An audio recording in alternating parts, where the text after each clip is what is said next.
నమస్తే ఫ్రెండ్స్, ఇవాళ పైపింగ్ తయారు చేసుకునే విధానం చూపిస్తున్నాను. Cutting, stitching, piping. కటింగ్ అంటే పెద్ద ఏముండదండి. 1/2 మీటర్ క్లాత్ తీసుకున్నాను నేను. అంటే 3 బ్లౌజులకు వస్తుంది ఇది. అంత ఏం పడదు ఒక బ్లౌజ్కి. కాకపోతే నేను ఎక్కువగా బ్లౌజ్కి ఎంతకాలం అంతే తీసుకుంటున్నాను. మిగతాది ఒకసారి రెడీ చేసుకుని ఇలాగ మీకు చూపిస్తున్నాను.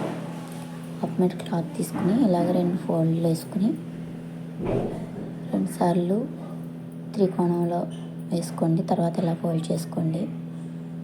5వ నెంబర్ కుట్టు పెట్టుకుని ఇలా ఒకసారి కుట్టుకోండి. దూరం కుట్టుకోండి. ఇది ఓన్లీ మనం క్లాత్ కదలకుండా ఉండడానికి మాత్రమే కుడుతున్నాము. స్టిచ్ వేసుకొని తర్వాత ఇటువైపు క్లోజ్ ఉంటుంది కదండి, అది ఒక పావించి కొంచెం తక్కువే కట్ చేసి తీసుకోండి. ఓపెన్స్ వస్తాయి ఇప్పుడు మనం 1 ఇంచు గ్యాప్తో పైపింగ్ క్లాత్ కట్ చేసుకోవాలి. సమానంగా కట్ చేసుకుని నెక్స్ట్ పీస్ తీసేసి చూసుకోండి. ఒకసారి అన్నీ కట్ అయ్యేలా చూసుకోండి. తర్వాత స్కేల్ పెట్టి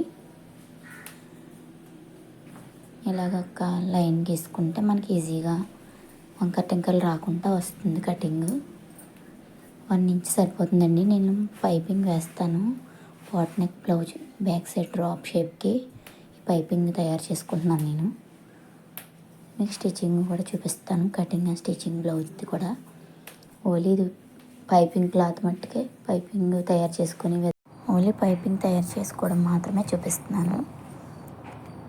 ఇలా 1 ఇంచు కట్ చేసుకొని తర్వాత ఆ కుట్టు ఇలా లాగితే వచ్చేస్తుందండి.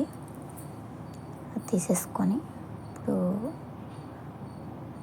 2 పీసుల కింద జాయింట్ చేసుకోవాలి మనం. ఇది చిన్నదే కట్ అవ్వలేదు ఇక్కడ, అది కట్ చేసుకుని తీసి ఇప్పుడు స్ట్రైట్గానే జాయింట్ చేసుకోవచ్చండి. క్రాస్ పీసే కాబట్టి స్ట్రైట్గా జాయింట్ చేసుకోవచ్చు. ఇది క్రాస్లోనే జాయింట్ చేయాలని ఏమో లేదు, క్రాస్లో చేసుకున్నా పర్వాలేదు. నేనైతే స్ట్రైట్గానే చేస్తాను, బాగానే వస్తుంది, ప్రాబ్లం ఏం లేదు. ఇలాగా ఒక 2 పీసులు కూడా సరిగ్గా కట్ అవ్వలేదు ఇందాక, అవి కూడా అలాగే జాయిన్ చేసుకోండి. కుట్లన్నీ ఒకవైపుకి వచ్చేలాగా జాయిన్ చేసుకోండి. మళ్ళీ ఒకటి అటు ఇటు వేస్తే బాగోదు.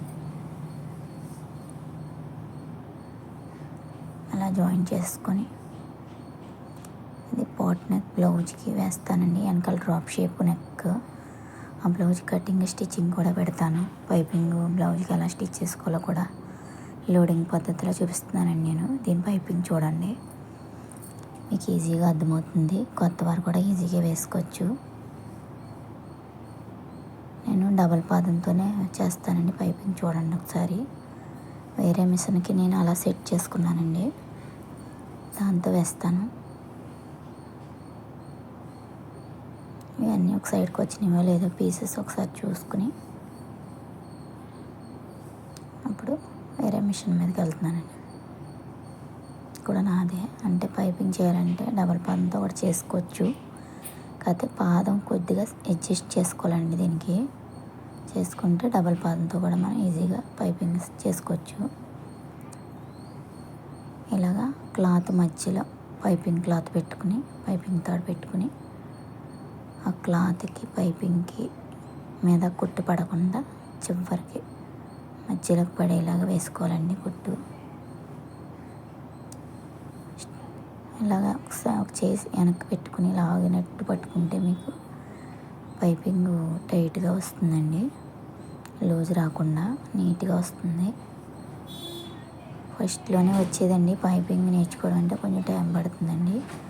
నేను కూడా చాలా రోజులు ట్రై చేస్తే కానీ రాలేదు. చాలామంది దగ్గర నేర్చుకుందామని ఎవ్వరు కూడా చెప్పలేదండి, నాకు నేర్పించలేదు. బ్లౌజెస్ అయితే బయట నేర్చుకున్నాను, కానీ నేను డబ్బులు పెట్టి. పైపింగ్ అయితే మట్టుకు నేను యూట్యూబ్లో చూసే నేర్చుకొని విసుకొచ్చేసిందండి.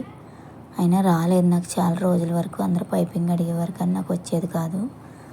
తర్వాత ఒకసారి బాగా చూసి బుర్ర పెట్టి ఆలోచించి అప్పుడు కుట్టానండి, వచ్చింది సక్సెస్గా. ఇప్పుడు వేయగలుగుతున్నాను ఏ మోడల్కైనా పైపింగ్. నేను లోడింగ్ పద్ధతి మామూలుగా కూడా వేస్తానండి. అలా పెట్టేసుకొని మీకు బ్లౌజ్కి వేయడం కూడా చూపిస్తాను ఎలా కుట్టుకోవాలో. అంతేనండి. ఇలా మనకి బ్లౌజ్కి ఎంత పడుతుందో చూసుకొని అంతా ముందు రెడీ చేసి ప్రిపేర్ చేసి పక్కన పెట్టుకోవాలి. ఇది లోడింగ్ పద్ధతిలో చేయడానికండి.